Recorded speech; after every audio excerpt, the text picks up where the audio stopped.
Hello, my name is Dr. Harold Duncan. I'm a licensed professional counselor, a licensed marriage and family therapist in Dallas, Texas. Our websites are PrestonPlaceCounseling.com and HaroldDuncan.com. I invite you to join either or both of those websites, and please avail yourself of the materials that are contained therein. You are free to use any of the articles, any of the newsletters, or the video clips that you may find useful. Please pass them along as appropriate to family, friends, and loved ones, and hope that they are useful to you and to the people who you know. This is the fourth clip in a series on emotional intelligence. In this clip, we begin to talk about specific components of emotional intelligence, the first two being self-awareness and self-control. We will talk about how those are helpful and practical in the enhancing of the quality of our lives and in the enhancing of the quality of our relationships. I hope that this is useful and practical information to you that you will be able to implement in your everyday lives. Thanks for watching. Five primary components of emotional intelligence. The first one has to do with self-awareness. Now, we already alluded a little bit to that. But the old Japanese story is told about a belligerent samurai soldier who approached a Zen master and demanded that the teacher tell him and explain to him the concepts of heaven and hell. The teacher replied with scorn, "You know nothing about that. You're nothing but a lout, and I don't have the time for the likes of you." The soldier was enraged. He pulled his sword from his scabbard. He threatened the monk, and he yelled, "I could kill you for your impertinence." Very calmly, the monk replied, "That is hell." The soldier was taken aback at that insight. He put his sword back in its scabbard, and he bowed politely, and he thanked the monk. And the monk replied, "That is heaven." The point is, it illustrates a crucial difference between being caught up in our feelings and then becoming aware of what is happening. Self-awareness is the ability to maintain self-reflectiveness even in the midst of turbulent emotions. Self-awareness is self-observation. It's stepping back from what's actually going on and being able to see more objectively what's going on. It's being able to ask, even in the emotional moment, what's really going on here? It's being able to become a participant observer in the process. When I teach a course in the fall semester and Thanksgiving holidays are coming up, one of the assignments I usually make to my students is when you go wherever you're going for the Thanksgiving holidays, it usually involves family and extended family and families of origin. The assignment is, I want you to enjoy yourselves, but I also want you to observe what's going on. Take a little bit of a step back or levitate yourself up above what's really going on and look down and observe the interactions between the people, mom or dad or aunts or uncles or cousins or step-parents or grandparents or whoever may be involved in the scenario. Come back after the holidays, we'll discuss. And those discussions are always fascinating. And there are always students who come with some level of amazement.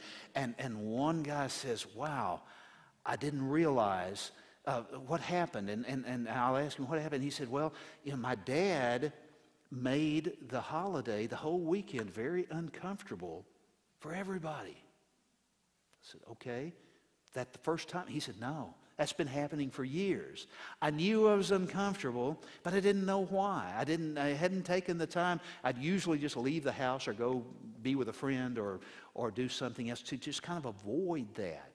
But when we start observing and we start paying attention and start being aware, then some amazing observations and pieces of the puzzle start to come together. Perhaps anger is the emotion that many of us are worst at controlling.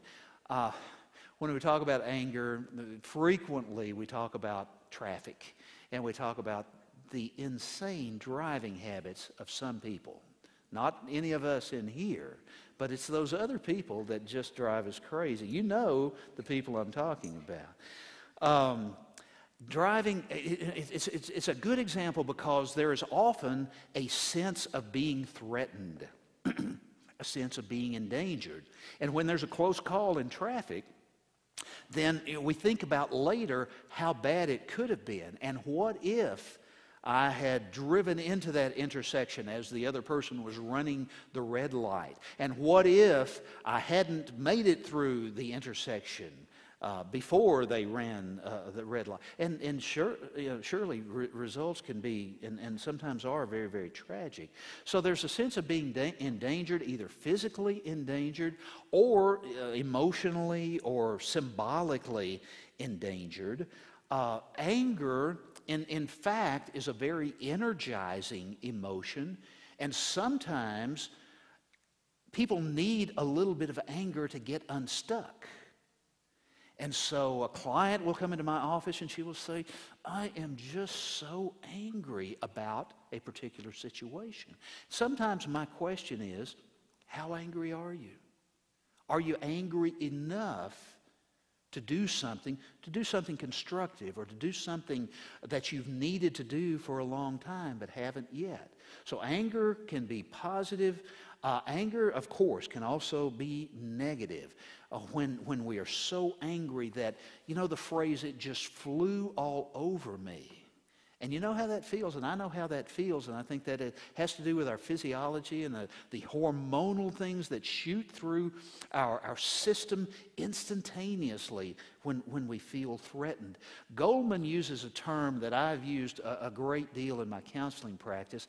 He talks about an emotional hijacking.